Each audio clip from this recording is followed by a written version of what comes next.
Hello বন্ধুরা, আজকে আমি আরেকটা নতুন রেসিপি নিয়ে চলে এসেছি, যেটা হলো কাঁঠালের বড়া। তো কাঁঠালের বড়া কেন বানাচ্ছি আমি এখানে বলছি আমি। তো এখন কাঁঠালের সিজন তো চলে যাচ্ছে, আর এখন কাঁঠাল পাওয়া যাবে না। তো আমার কাছে কাঁঠাল নিয়ে আসা হয়েছিল, তো তা থেকে 4 টুকরো বেঁচেছিল, কেউই খাচ্ছিল না। তা আমি ভাবলাম এই 4 টুকরো ফেলে দিয়ে কি হবে, তা কিছু না কিছু বানানো যাক। তো তার জন্য আমি এই 4টে টুকরো দিয়ে আমি বড়া বানাবো, আর অনেকগুলোই বড়া কিন্তু বানবে এই 4টে টুকরো দিয়ে। দেখে নাও তাহলে। এখানে আমি মিক্সার জার নিয়ে নিয়েছি, জারেতে আমি কাঁঠালের টুকরোগুলো দিয়ে দেবো।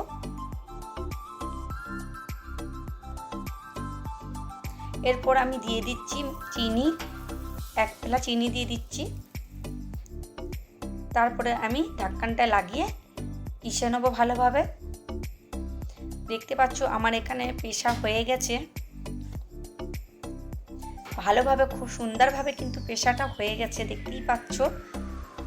এরম করে কিন্তু বানালে কিন্তু খুবই ভালো লাগে খেতে। তারপরে আমি এখানে একটা কাঁচের বোল নিয়ে নিয়েছি, এতে ঢেলে দিচ্ছি আমি মিক্সিংটা। সব ঢেলে দেওয়ার পরে আমি এখানে ঢালবো সুজি। ঠিক এতটা মাপের সুজি নিয়েছি, বড় কাপ, তা থেকে একটু পৌনে 1 কাপ মতন সুজি নিয়েছি। সবটাই আমি ঢেলে দিলাম। আর তারপরে আমি এখানে 1 কাপ ময়দা নিয়েছি, এতে একটু একটু করে ঢেলে তারপরে আমি মিক্স করব, পুরোটাই লাগবে। আমি ততক্ষণ আমি অর্ধেকটা দিলাম, তারপরে দিলাম নুন, দিয়ে এটাকে ভালোভাবে মিক্স করে নেবো, একদম ভালোভাবে মাখিয়ে নেবো। ভালোভাবে কিন্তু মাখাতে হবে, গুঁডলে গুঁডলে না হয়ে যায় ময়দাটা। যারা এখনও ভিডিওটাকে লাইক করুনি তারা লাইক করে দাও, ছোট চ্যানেলটাকে সাবস্ক্রাইব করুনি তারা সাবস্ক্রাইব করে দাও প্লিজ। আর কমেন্টে জানাবে কিন্তু রেসিপিটা কেমন লাগলো। দেখতে পাচ্ছ আমি ভালোভাবে কিন্তু ফাটছি, দেখতে পাচ্ছ কতটা গাঢ় হয়েছে। এইভাবেই মানে এতটাই হবে, আরও কেন সুজিটা টানবে, আরও গাঢ় হবে। তবুও আমি এরকমভাবে রাখলাম। আমি 10-15 মিনিটের জন্য একে ঢাকনা লাগিয়ে আমি রেখে দিলাম।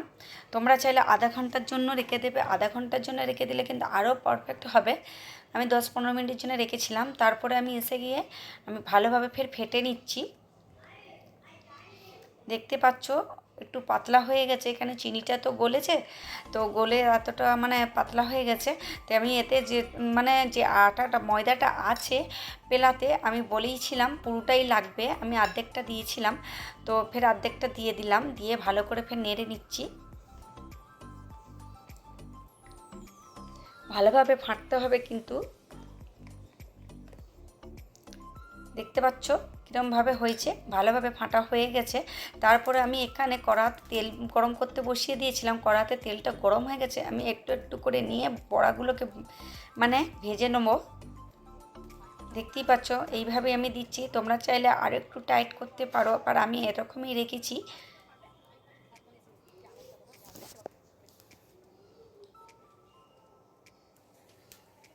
ভিডিওটা ভালো লাগলে কিন্তু একটা লাইক করে দিও, আর ছোট চ্যানেলটাকে সাবস্ক্রাইব করে দিও।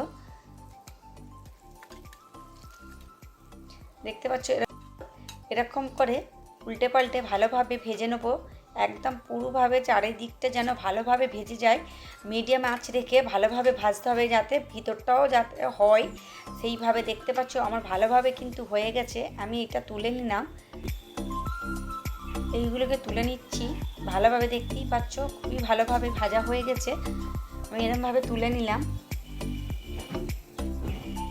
তারপরে ফের আমি দুবারা দিয়ে দিচ্ছি 4টে মানে কাঁঠালের টুকরো দিয়ে যে এতগুলো বড়া তৈরি হচ্ছে অসম্ভব, মানে ভাবতেও পারা যায়নি যে এতগুলো বড়া হয়ে যাবে। ফের এরকম করে আমি নেড়ে চেড়ে ভালোভাবে চারিদিকটা মানে পুরোভাবে ভালোভাবে ভেজে নিচ্ছি। এইটা আমার একটু অনেকটাই লাল হয়ে গেছে, দেখতেই পাচ্ছ কতগুলো বড়া তৈরি হয়ে গেছে। 4টে টুকরো দিয়ে কিন্তু অনেকগুলোই বড়া তৈরি হয়ে গেছে, আর কিন্তু খুবই খেতে একদমই ভালো, মানে খুবই ভালো টেস্ট হয়েছে। আর এত সুন্দর এত জলদি মানে বেনে গেল যে বুঝতেই পারা গেল নি কীভাবে কি জলদি বেনে গেল। তো খুব সুন্দর খেতে হয়েছে, খুব ভালো কি দুর্দান্ত খেতে হয়েছে। চলো বাই, টেক কেয়ার, খোদা হাফেজ।